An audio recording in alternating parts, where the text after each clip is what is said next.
Learning with the Illuminati. Part 10. Continuation of the introduction to the eye and vision.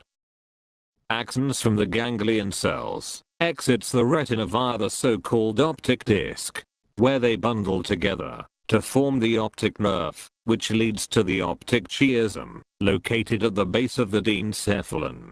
In humans, approximately 60% of these fibers cross in the chiasm.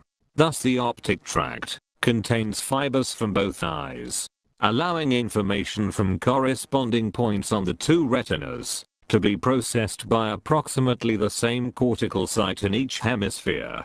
The tracts reaches structures in the diencephalon and midbrain. In the diencephalon, the dorsal lateral geniculate nucleus is a major target.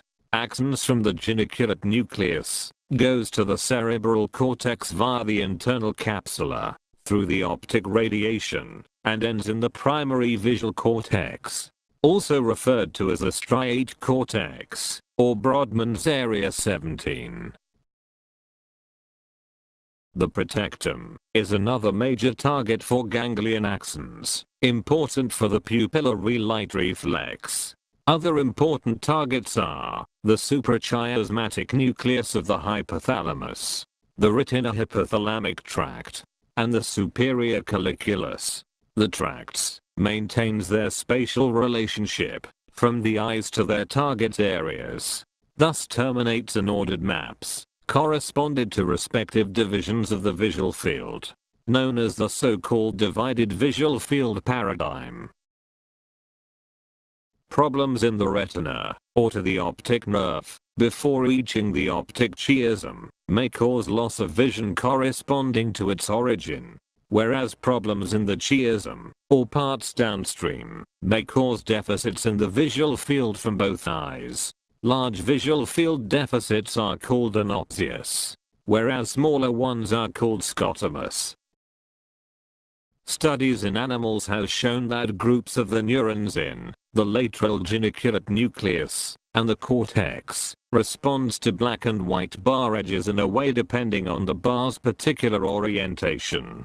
Specific cells are more active during specific orientations, thus referred to as the neuron's preferred orientation. It is hypothesized that the responses from different classes of orientation selective neurons gives rise to fractions of what the retina reacts to. However, the large collection of different cells gives all the spatial information required to generate the complete picture.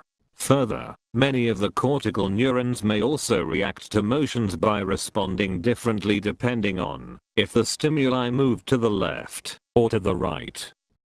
The visual cortex is approximately 2 mm thick, containing 6 major cellular layers.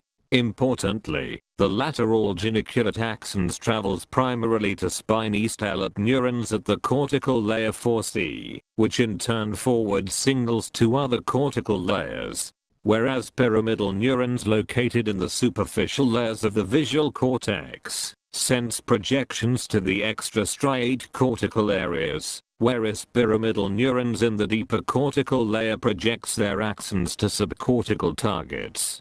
Also, it is first in the visual cortex, where the merge of the visual pathways from the two eyes occurs. Studies in monkeys have shown that processing of visual information is carried out in areas of the occipital, parietal, and temporal lobes.